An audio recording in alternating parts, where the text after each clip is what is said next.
Gina Park stood at the front gates of Moonlight High School. Her heart beat fast in her chest. It was her first day, and she was nervous. She looked different from the other students with her dark skin, and she knew it. "You'll be fine," her mother had told her that morning. "Remember who you are, but also remember to blend in." Gina took a deep breath and walked through the gates. Students turned to look at her. Some whispered to each other. Gina kept her eyes forward and her head high. The main office was easy to find. A kind woman gave Gina her class schedule and a map of the school. "Welcome to Moonlight High," the woman said with a smile. "We're happy to have you join us." Gina's first class was math. She found the room and took a seat in the back. The teacher, Mr. Han, made her stand up and introduce herself. "My name is Gina Park," she said in a clear voice. "My family just moved here last month." "Where are you from?" a boy called out. Gina paused. Her parents had practiced this answer with her many times. "We moved here from the United States," she said. It wasn't a lie. Not exactly. They had lived in America for a while before coming to Korea. The morning passed quickly. Gina was good at math and science. The teachers seemed pleased with her answers. At lunchtime, she found an empty table and sat down with her tray of food. That's when she first saw him. Taho Kim was tall for his age, with sharp eyes and a smile that didn't reach them. A group of boys followed him across the cafeteria. Other students moved out of his way. Gina didn't notice him approaching her table until his shadow fell across her food. "You're sitting at my table," Taho said. His voice was not loud, but everyone nearby could hear him. Gina looked up. "There are no names on the tables," she said quietly. The cafeteria went silent. No one spoke to Taho Kim that way. Taho's eyes narrowed. "You must be new," he said. "So I'll explain how things work here. This is my table. You need to move." Gina felt something stir inside her, a heat that began in her chest and spread to her fingertips. She took a deep breath and pushed it down, just like her mother had taught her. "I'll find another place tomorrow," she said, starting to stand. But Taho wasn't satisfied. He reached out and knocked her tray off the table. Food splattered across Gina's new uniform. The cafeteria filled with laughter. "Oops," Taho said with a smirk. "Clumsy me." For a moment, Gina forgot her training. Anger surged through her body. The lights above them flickered. Her fingertips tingled with energy that wanted to be released. Her eyes began to change, the brown irises giving way to a silver glow. She blinked hard and looked down, counting to 10 in her head. Asterisk, control yourself. Remember why you're here. Remember what would happen if they knew asterisk. When she looked up again, her eyes were normal. But Taho had seen something, a flash of silver, a moment of strangeness, and he stepped back without knowing why. "Whatever," he muttered, suddenly uneasy. "Just don't sit here again." As he walked away with his friends, Gina noticed a boy watching her from across the room. He had kind eyes and seemed concerned. He stood up as if to come help her, but the bell rang, signaling the end of lunch. Gina cleaned herself up in the bathroom, washing food stains from her uniform as best she could. In the mirror, she studied her eyes. They were normal now, deep brown without a trace of silver. "First day, and I almost lost control," she whispered to her reflection. "Mom and Dad will be so disappointed." She didn't know that Taho Kim was thinking about her too, thinking about the strange girl with dark skin who hadn't seemed afraid of him, thinking about the weird flash he'd seen in her eyes. Taho didn't like mysteries, and he definitely didn't like people who didn't fear him. Gina Park had just made her first enemy, and she had no idea how much trouble it would bring for both of them. 2 weeks passed at Moonlight High. Gina tried to keep to herself, but it wasn't easy. Taho made sure of that. Every day, he found new ways to make her life hard. He knocked her books from her hands in the hallway. He spread stories about her. "She's weird," he told people. "There's something not right about her." Soon, Other students started to avoid Gina. They didn't want to make Tahoe angry by being her friend. But one person didn't listen to Tahoe. His name was Doyen. He sat next to Gina in science class. He was quiet and smart, with round glasses and gentle hands. "Don't mind Tahoe," Doyen told her after class one day. "He picks on anyone who's different." "Why does he have so much power here?" Gina asked. Doyen shrugged. "His father owns half the town. Teachers are afraid to stop him." That afternoon, Tahoe was waiting by Gina's locker. 4 of his friends stood with him, all wearing the same mean smile. "Hey, alien girl," Tahoe called out. "Where are you really from? You don't look Korean to me." Gina tried to open her locker, but Tahoe put his hand on it, keeping it closed. "I asked you a question," he said. "I told you. We moved from America," Gina said, keeping her voice calm. "Yeah, but before that, where were your parents from?" "Africa. You don't belong here." Gina felt the heat rising inside her again. If only he knew how right he was. She didn't belong here, not just in this school, but on this planet. "Please move," she said. "Make me," Tahoe replied. The lights in the hallway flickered. A strange feeling filled the air, like right before a lightning storm. Gina's fingertips began to glow faintly, but she kept her hands in her pockets. Doyen appeared beside her. "Mr. Lee is looking for you, Tahoe," he lied. "Something about your math test." Tahoe frowned but stepped away from the locker. "This isn't over," he said to Gina before walking away with his friends. "Thank you," Gina said to Doyen. "No problem. Hey, do you want to study for the science test together? I could use help with the space chapters." Gina smiled. "Yes, I'd like that." Later that evening, they sat in the school library. Doyen was surprised by how much Gina knew about stars and planets. "How do you know all this?" he asked as she explained cosmic radiation. "My parents taught me," she said. It wasn't a complete lie. Her parents had taught her about the stars. They just hadn't learned it from Earth books. As they studied, the lights in the library dimmed and brightened again. Doyen looked up. "That's been happening all over town lately," he said. "Dad says it's because of solar flares." Gina knew better. It was happening because of her. When her emotions got strong, energy leaked out from her body. She needed to be more careful. That night at home, Gina's mother noticed something was wrong. "You seem upset," she said as they ate dinner. "There's a boy at school who keeps bothering me," Gina admitted. Her father looked concerned. "Did you lose control?" "Almost." The lights flickered. Her parents exchanged worried looks. "Remember why we're here, Gina," her father said. His eyes glowed silver for a moment. "Our mission is to observe and report. Nothing more." "But it's hard," Gina said. "He makes me so angry." "Humans have their own ways of solving problems," her mother said. "You must handle this as a human would." "What if I can't?" Gina asked. Her father's face grew serious. "Then we would have to leave, start over somewhere else." Gina didn't want that. Despite everything, she liked her new school. She liked Doyen. She even liked Earth, with its blue skies and green trees.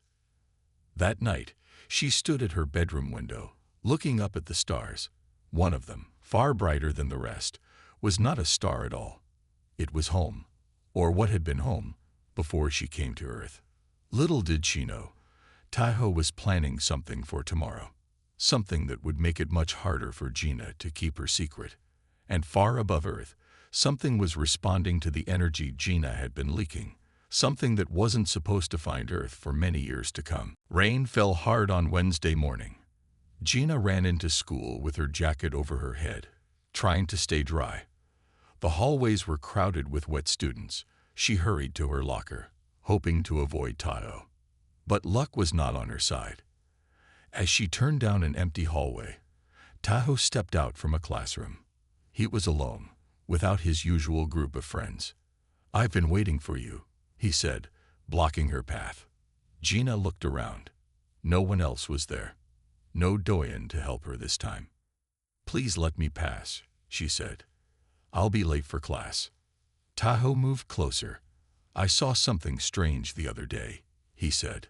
When you got angry, your eyes changed color. They glowed. Gina's heart beat faster.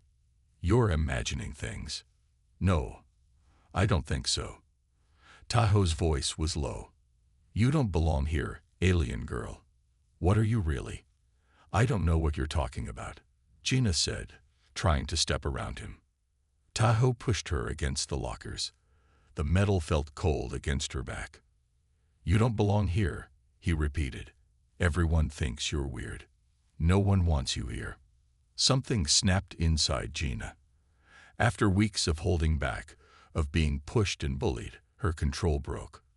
You know nothing about me, she whispered. The lights above them began to flicker wildly. The air felt heavy, charged with energy. A low hum filled the hallway. What's happening? Tahoe asked, suddenly unsure. Gina felt power surge through her body. Her fingertips glowed with silver light. The lockers around them began to vibrate. Then, all at once, the lights above them shattered. Glass rained down, but none of it touched Gina or Tahoe. It stopped in midair, hanging there for a moment before falling to the sides of the hallway. A wave of energy pushed out from Gina's body, sending Tahoe stumbling backward. He fell to the floor, staring at her with wide eyes. What are you? He whispered. Gina looked at her hands. They were glowing brightly now. She couldn't stop it. The sound of footsteps came from around the corner. Teachers, coming to check on the broken lights. Gina ran. She pushed past Tahoe and sprinted down the hallway into the girls' bathroom. She locked herself in a stall and tried to breathe slowly, just as her mother had taught her.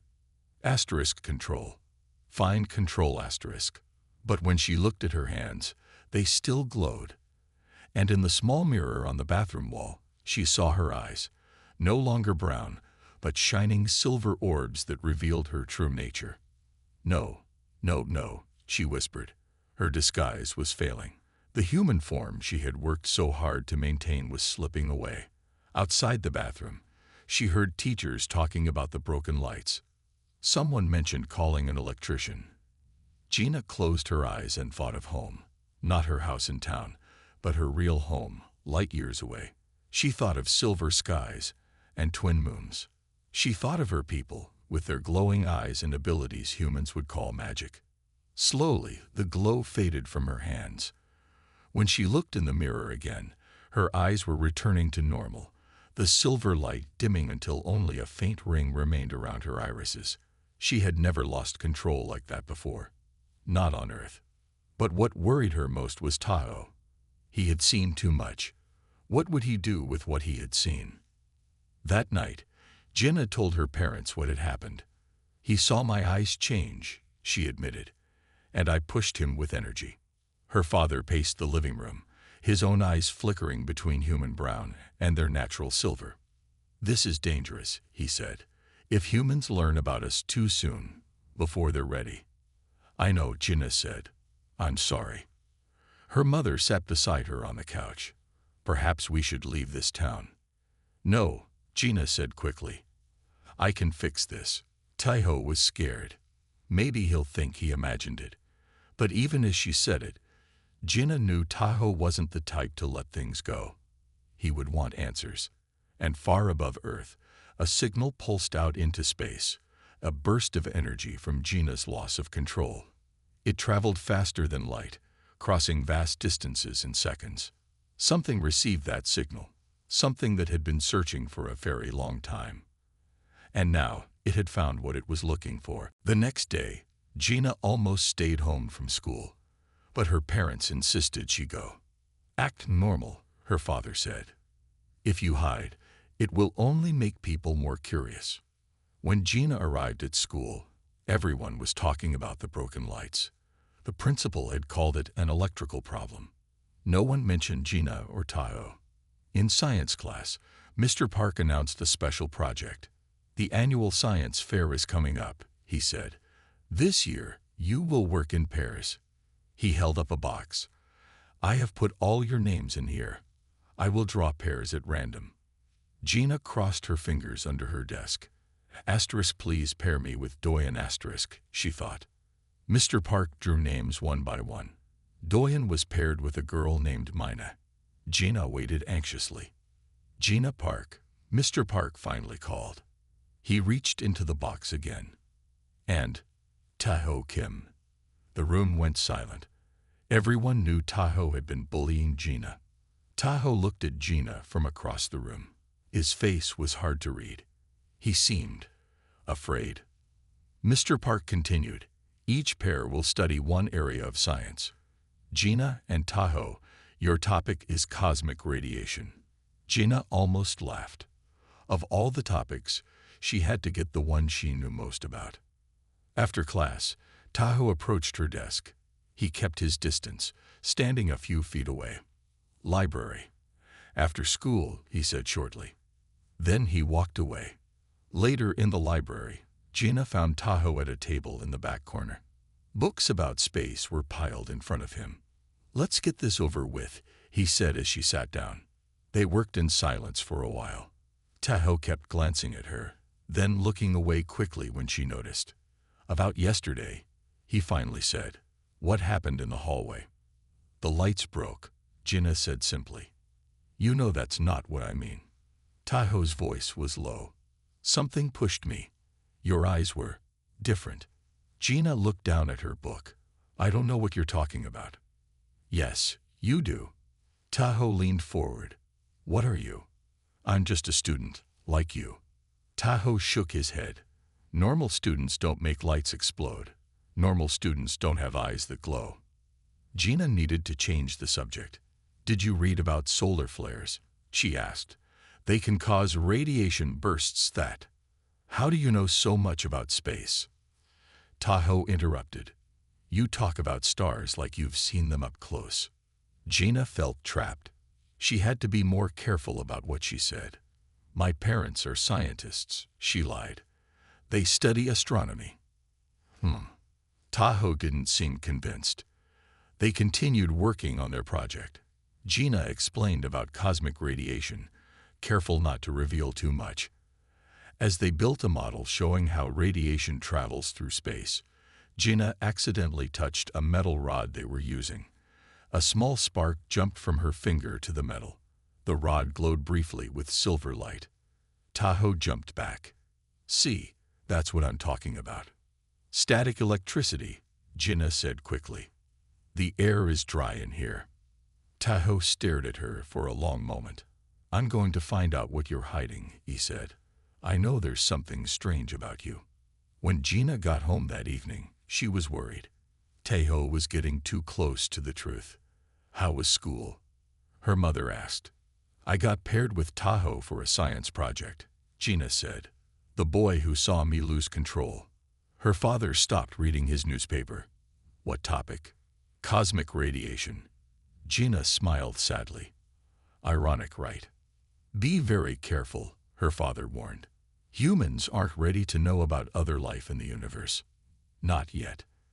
That night, while Gina slept, Tahoe sat at his computer. He searched for information about Gina Park. Where had she lived before? Who were her parents? He found nothing. No social media. No school records from before 6 months ago. It was as if Gina Park hadn't existed until she came to Moonlight Town. That's impossible, he muttered. Everyone leaves traces. Tahoe made a decision. Tomorrow, he would follow Gina home. He would find out what she was hiding. Meanwhile, in space, a ship changed course. It had detected a signal from Earth, a burst of energy unlike anything humans could create. The ship's commander gave orders. Find the source. Prepare for contact. They were coming. The next day after school, Tahoe waited across the street. He watched as Gina walked out of the building. She didn't go to the bus stop or the parking lot. Instead, she started walking. Tahoe followed her, staying far enough behind so she wouldn't notice him. Gina walked through town and then headed toward the hills outside Moonlight Town. Where is she going? Tahoe whispered to himself. After 20 minutes, Gina turned onto a dirt path. The path led to an old building on top of a small hill. Taiho recognized it. It was the abandoned observatory. No one had used it for years. Taiho hid behind some trees and watched as Gina looked around to make sure no one was watching. Then she took a key from her pocket and unlocked the door. She went inside and closed the door behind her. Taiho waited for an hour. The sun began to set. Finally, Gina came out again. She locked the door and headed back toward town. When she was out of sight, Taiho approached the observatory. He tried the door. Locked. He walked around the building, looking for another way in. At the back, he found a window that was slightly open. He pushed it wider and climbed through. Inside, the observatory was dark and dusty. Old telescopes stood covered with sheets. Taiho used the flashlight on his phone to look around. Why would she come here? He wondered. He searched the main room, but found nothing unusual. Then he noticed a door in the corner. It looked newer than the rest of the building. Taiho tried the handle. It was locked, but the lock looked simple. He took a paper clip from his pocket and bent it straight. His cousin had once shown him how to pick a simple lock. After a few tries, he heard a click. The door opened. Taiho gasped at what he saw. The room beyond the door was nothing like the rest of the observatory. It was clean and modern, filled with strange machines.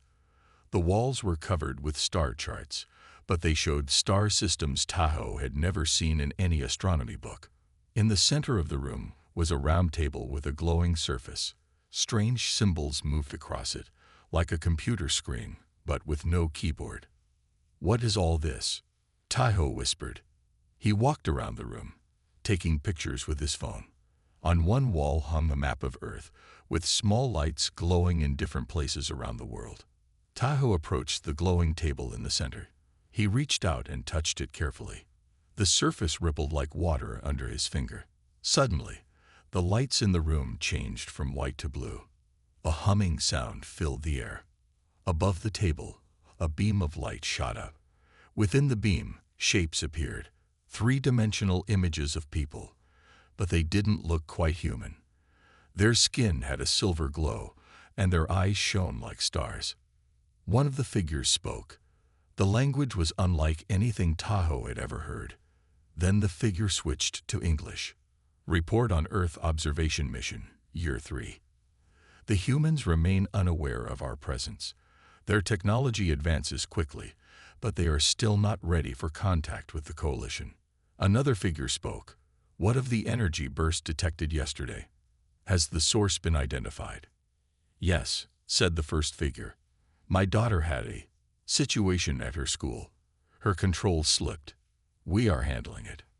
"Be careful," said the third figure. "If the harvesters detect her energy signature before the humans are ready for protection status." "We understand," said the first figure. "We will maintain our cover." Taiho's hands shook as he recorded the conversation on his phone. Gina was an alien. Her whole family was. They were watching Earth, studying humans. Suddenly, an alarm sounded. Red lights flashed around the room. The hologram disappeared. A computerized voice spoke. "Unauthorized presence detected. Security measures activating." The door behind Taiho slammed shut. He ran to it and pulled on the handle, but it wouldn't open. Air began to hiss into the room from vents in the ceiling. Taiho felt dizzy. He had to get out. He ran to the window he had come through. But it too was sealed shut now. His vision began to blur. With his last bit of strength, Taiho sent the videos and pictures from his phone to his own email. Then darkness took him. When he woke up, he was lying on a bench in the town park. His head hurt. How had he gotten there? The last thing he remembered was being in the observatory, discovering Gina's secret. He checked his phone. The videos and pictures were still there. He had proof now. Proof that Gina Park was not human. And he was going to show everyone. The next morning, Taiho didn't go to his first class. Instead, he waited behind the school gymnasium. He knew Gina passed this way every day to get to her math class. His hands shook as he looked at the pictures on his phone again. Everything he had seen last night in the observatory seemed impossible, yet the proof was right there on his screen. He heard footsteps and looked up. Gina was walking toward him, her backpack slung over one shoulder. She stopped when she saw him. "Tahoe, what are you doing here? We'll be late for class." Tahoe held up his phone, showing her a picture of the star charts from the hidden room. "I know what you are," he said. Gina's face went pale. "I don't know what you're talking about." "Yes, you do." Tahoe swiped to the next picture, the glowing table with strange symbols. "I followed you yesterday, to the observatory." Gina stepped closer, her eyes fixed on his phone. "You broke in." "I found the hidden room," Tahoe continued. "I saw the hologram message. I heard them talking about you." Gina's hands curled into fists. "You shouldn't have done that." "Everyone will know by tomorrow," Tahoe said, his voice shaking a little. "I'm going to post these pictures online. I'll tell everyone that you're not human, that your family is spying on Earth." Gina's eyes began to change. Silver light glowed around her brown irises. "Give me the phone, Tahoe." "No." He stepped back. "Stay away from me." The air between them felt heavy, charged with energy. Small rocks on the ground began to vibrate. Gina's skin took on a faint silver glow. "You have no idea what you're dealing with," she said, her voice deeper than normal. It seemed to echo slightly, as if two voices were speaking at once. Tahoe felt afraid, but he stood his ground. "I know exactly what I'm dealing with, an alien pretending to be human." "You don't understand the danger you're putting everyone in," Gina said. "If humans learn about us too soon, before your world is ready." Suddenly, both teens froze. A strange sound filled the air, a low, rumbling vibration. The ground beneath their feet trembled slightly. Tahoe looked up at the sky. Something huge was passing in front of the sun. At first, he thought it was a cloud, but it was moving too fast, and its edges were too sharp.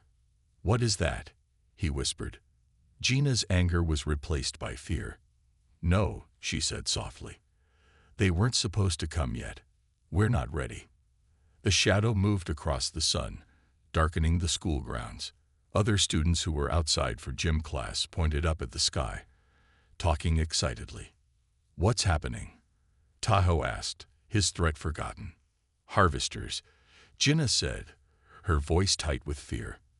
"They detected my energy burst the other day. They found Earth." "Harvesters, what are they?" "They consume worlds," Gina explained quickly. "They drain planets of energy and resources. They destroy civilizations." The shadow grew larger.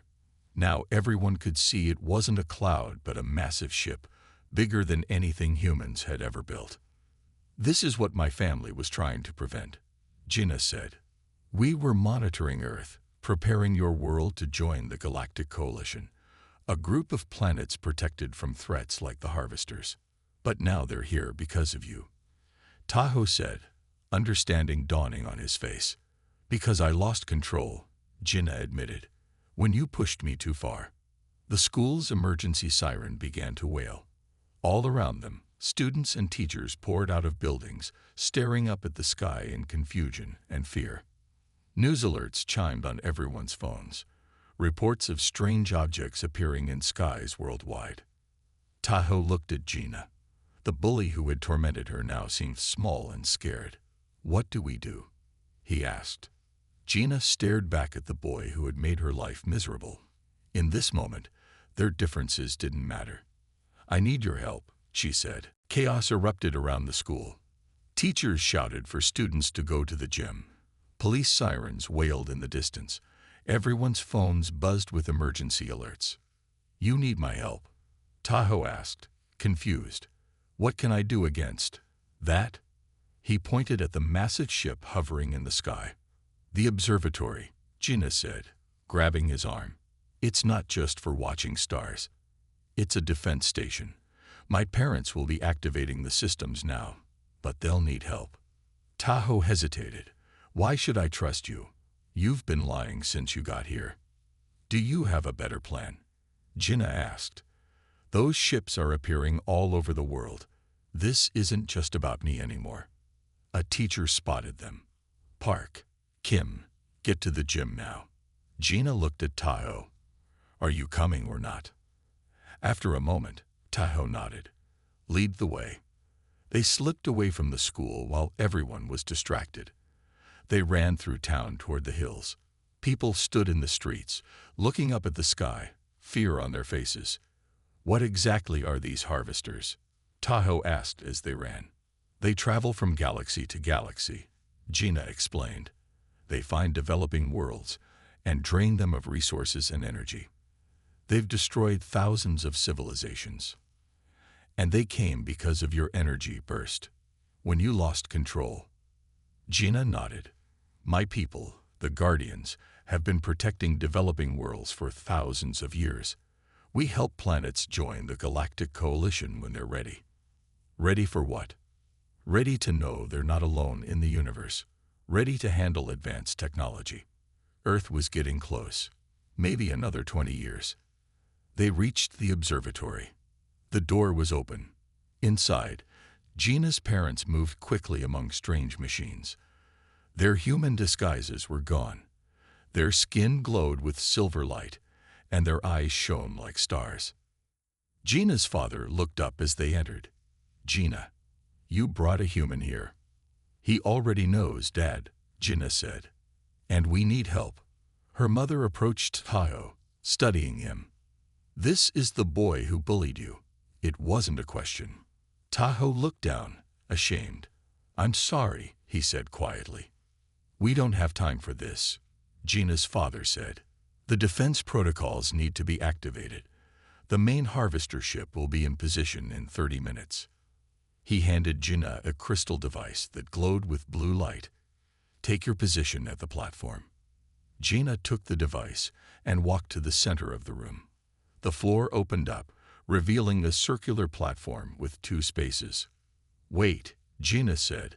The defense system needs 2 operators. Who's going to help me? Her father looked grim. I need to coordinate with the other Guardian stations around the world. Your mother will monitor the harvester movements. I'll do it, Tahoe said.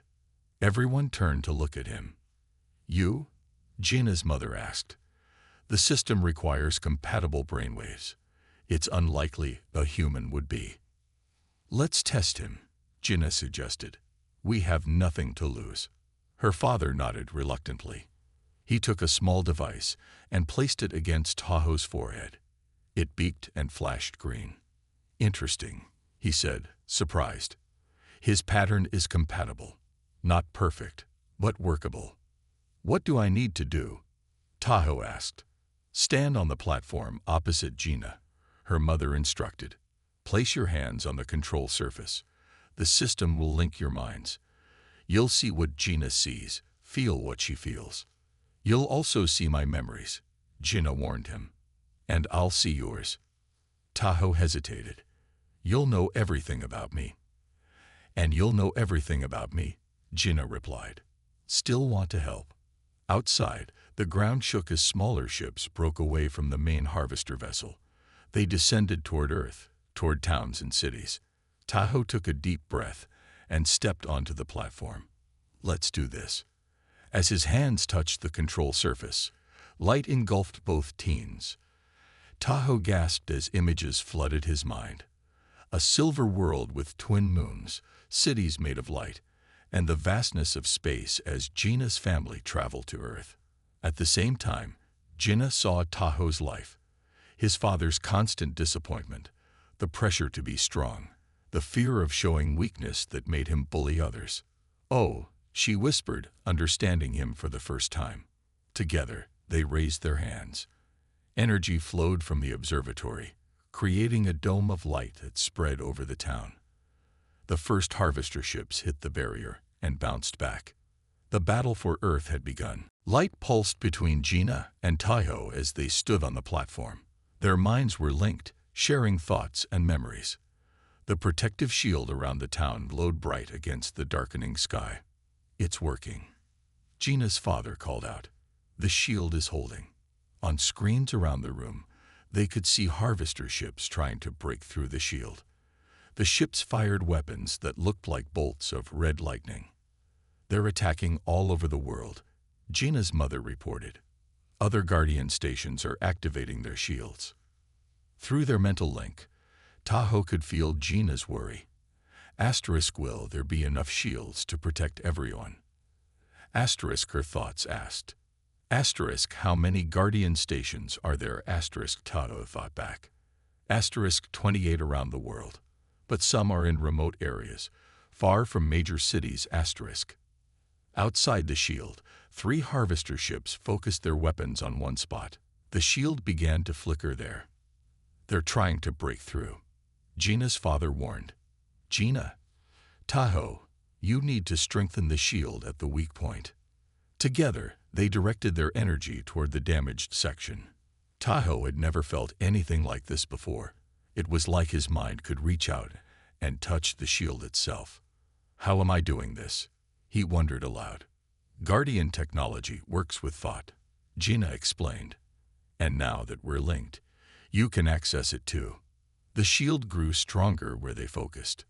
The harvester ships backed away, looking for another spot to attack.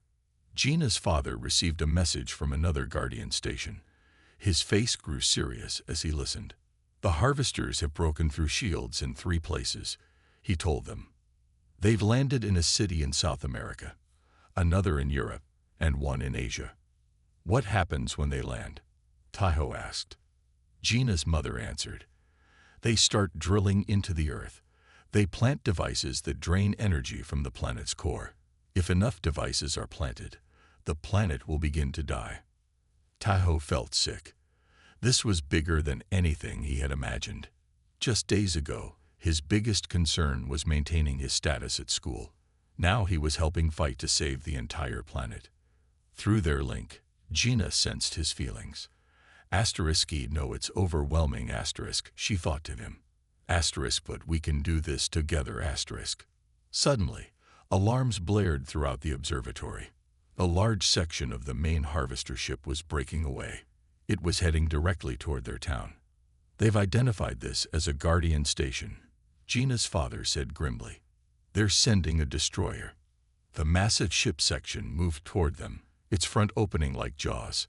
Inside, they could see a weapon powering up, glowing with harsh red light. Our shield won't hold against that, Gina's mother said. We need to activate the pulse defense. The pulse defense isn't ready, Gina's father argued. It's still experimental. We have no choice, her mother insisted. She rushed to a console and pressed her hand against it. A compartment opened in the floor, revealing a glowing blue sphere. This is our most powerful weapon, she explained to Tahoe. It releases a pulse that disrupts harvester technology, but it's never been tested against a destroyer. She brought the sphere to the platform where Gina and Tahoe stood. You'll need to channel its energy through your link, she instructed. Focus it like a beam at the destroyer. Gina looked at Tahoe. This will drain a lot of our energy. It might hurt. Tahoe nodded. Let's do it. Gina's mother placed the sphere between them. It floated in the air, spinning faster and faster. Now, Gina's father shouted as the destroyer's weapon reached full power. Gina and Tahoe reached toward the sphere. Energy flowed from it, through their bodies, and up through the ceiling of the observatory. The blue beam shot into the sky, straight at the destroyer. The pain was intense. Tahoe cried out but kept his position. Through their link, he could feel Gina's pain too, but also her determination. The blue beam hit the destroyer just as it fired its weapon. For a moment, nothing happened. Then the destroyer's weapon sputtered and failed. Cracks appeared across its surface. Light poured from the cracks, growing brighter. It's working, Gina's father shouted. The pulse is overloading their systems. With a blinding flash, the destroyer exploded. Pieces of it fell from the sky, disintegrating before they hit the ground. Exhausted, Gina and Tahoe collapsed on the platform. Their hands still touched, their minds still linked. Asterisk, We did it, asterisk Tahoe thought weakly. Asterisk one ship. Asterisk Gina replied. Asterisk but there are more.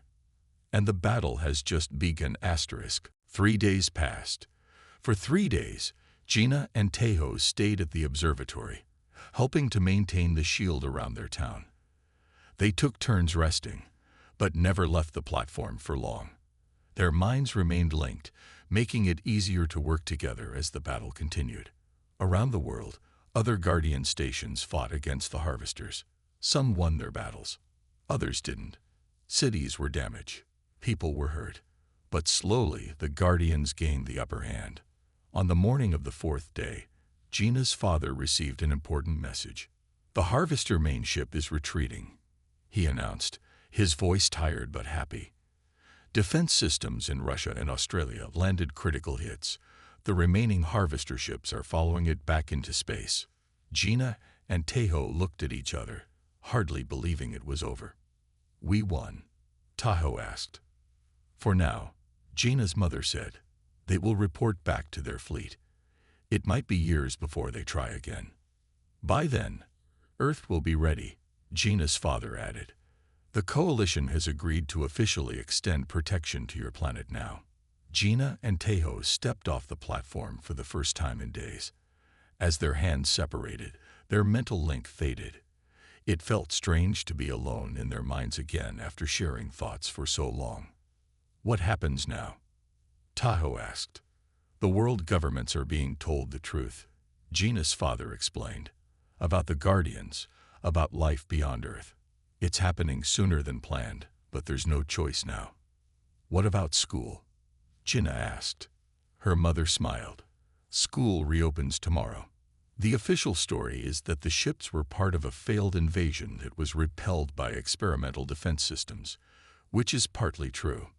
People will know aliens are real, Tahoe said, but they won't know about Gina. No, her father said. Our identities will remain secret for now. There's still work to be done, preparing Earth to join the coalition. The next morning, Gina and Tahoe returned to school.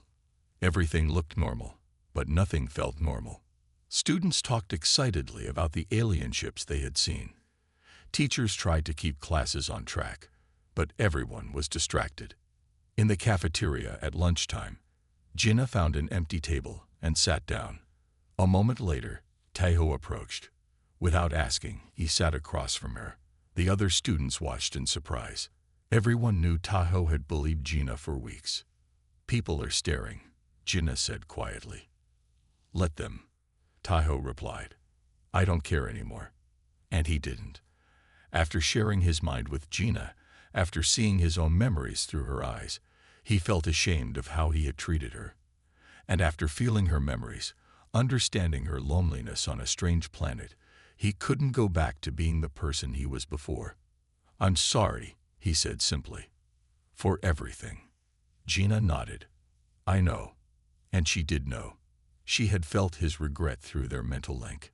Doyen approached their table, holding his lunch tray. He looked confused to see Gina and Tahoe sitting together. Can I join you? He asked cautiously. Sure, Gina said, moving over to make room. Doyen sat down, still glancing between them. Did I miss something? Last week you two hated each other. Gina and Tahoe looked at each other. How could they explain what they had been through? We came to an understanding, Tahoe said with a small smile. During the alien thing, Doyen asked, leaning forward. Did you see the ships? My dad says it was all a mistake, that they were just testing new aircraft. Something like that, Gina said, trying not to laugh. Above them, invisible to human eyes, a Guardian ship passed silently. Inside, observers watched Earth, not as a study subject anymore, but as the newest protected world in the Galactic Coalition. At their table, Tahoe caught Gina's eye. Asterisk, your secret is safe with me, asterisk, he thought, even though the link was gone. Somehow, Gina seemed to understand. She smiled at the boy who had been her enemy and was now her ally. The Earth was safe. For now, and when the Harvesters returned, they would be ready. Together,